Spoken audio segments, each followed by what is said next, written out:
수해 침수 복구 비용, 세입자, 집주인 중 누가 부담해야 할까? 정부 재난 복구 비용은 집주인 것인가, 세입자 것인가?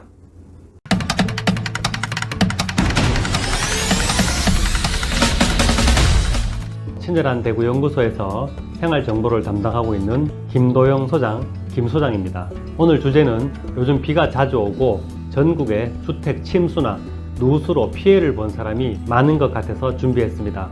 바로 수해 침수 복구 비용은 세입자가 부담해야 할까? 아니면 집주인이 부담해야 할까? 또 정부 지원 복구비는 집주인 것인가? 세입자 것인가에 관한 이야기입니다.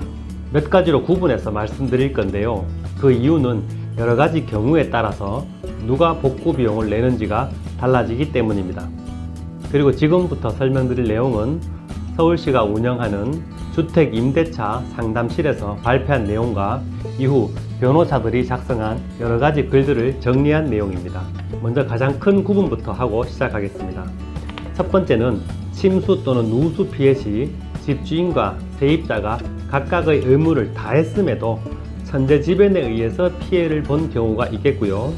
두 번째 경우는 집주인이나 세입자나 한쪽이 의무를 이행하지 않았을 때로 나누어서 말씀드리겠습니다. 대부분의 경우 집주인과 세입자 모두가 할 일을 다 했는데도 천재지변으로 침수를 당한 경우가 많을 거니까 이 경우부터 말씀드리겠습니다. 재난구호 및 재난복구 비용 등에 관한 규정에 따르면 주택이 침수된 경우 피해시설을 관할 지자체 또는 읍면동 주민센터에 신고하면 재난 등급에 따라 재난지원금 100만원을 받을 수 있습니다. 여기서 말하는 주택 침수란 주택 또는 주거를 겸하는 건축물의 주거용 방의 방바닥 이상이 침수되어 수리를 하지 않으면 사용할 수 없는 경우라고 정의되어 있습니다. 일단 침수된 주택은 민법 제623조에 따라 집주인이 집을 수선해야 될 의무가 있습니다만 지금의 경우처럼 재난을 당한 경우는 재난 및 안전관리기본법에 따라서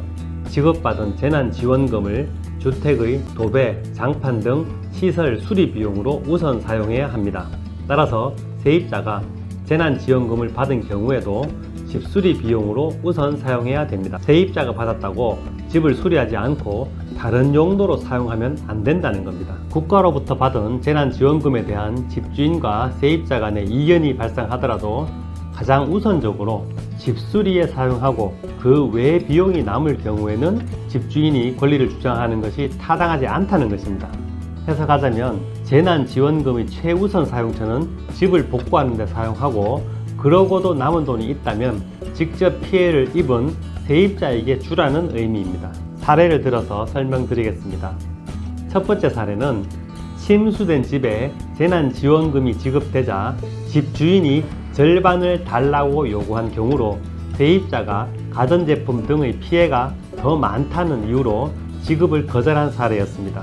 이 경우 재난안전관리기본법에 따라서 재해를 당한 당사자에게 지급되는 지원금의 명목은 복구비 및 위로금으로 피해 당사자인 임차인이 받은 지원금에 대해 집주인이 주택시설 피해 복구 비용 외에 추가로 요구할 수 없다고 설명하고 있습니다. 피해를 복구하고 남은 돈이 있다면 세입자에게 주라는 겁니다. 두 번째 사례는 주택 침수로 세입자가 재난지원금을 받았는데 보수하지 않고 있다가 임차기간이 종료되어 나가려고 하니까 집주인이 도배 장판을 해놓고 나가라고 요구한 사례입니다. 피해를 입은 세입자는 물에 젖어서 일부 얼룩이 남아있지만 도배 장판을 다 교체해야 될 만큼 심하지 않다며 그냥 참고 살았는데 나가는 마당에 세입자인 내가 도배 장판을 새로 해줘야 할 의무가 없다고 주장했습니다. 하지만 재난지원금의 용도는 복구비와 위로금이라고 말씀드렸습니다. 침수로 도배 장판이 훼손된 경우라면 주택을 인도할 때 지원받은 범위 내에서 보수 교체해놓고 나가는 것이 맞습니다. 따라서 집주인의 요구가 맞다는 설명입니다.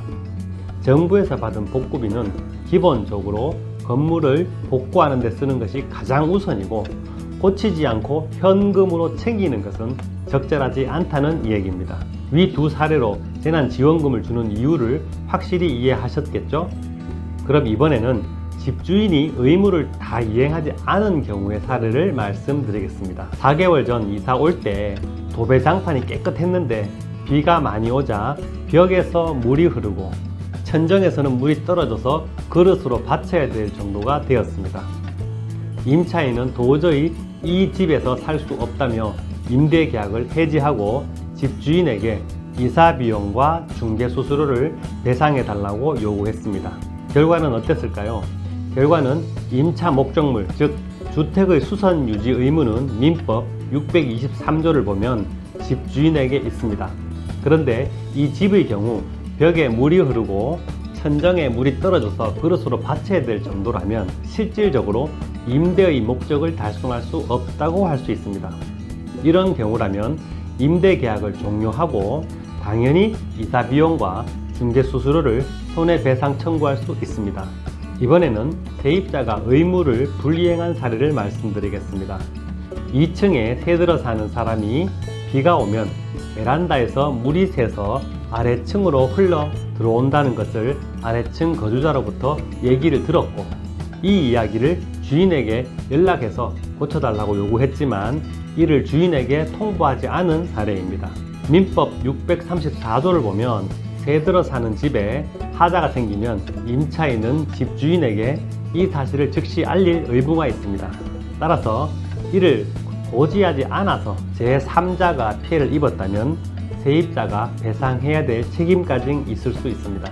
따라서 아랫집이 문제가 있다고 얘기를 할 때는 즉시 주인에게 연락을 해주고 민법 624조에 따라서 보수할 수 있도록 협조해야 될 의무가 있습니다. 하지만 집주인이 세입자의 생활을 방해하면서까지 막무가내로 공사를 할 권리가 있는 것은 아니기 때문에 공사를 할 때는 세입자에게 피해가 적도록 적절하게 배려를 하면서 협조를 구해야 할 겁니다.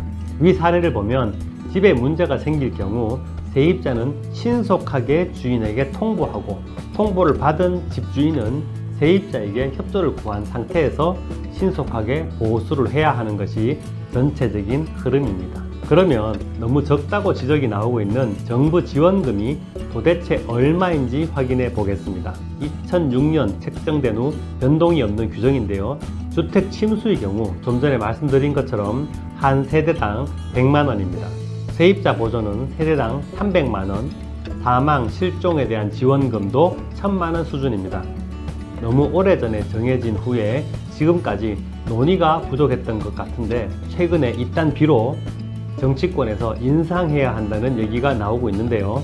게다가 주택이 침수되고도 지원금을 받을 수 있다는 것을 몰라서 또는 다른 일로 10일 이상 신고하지 않고 넘겨버리면 그 얼마 되지도 않는 지원금마저도 받지 못하게 됩니다. 오늘 이 영상 보신 분들은 새로운 정보를 하나 알게 되시는 겁니다.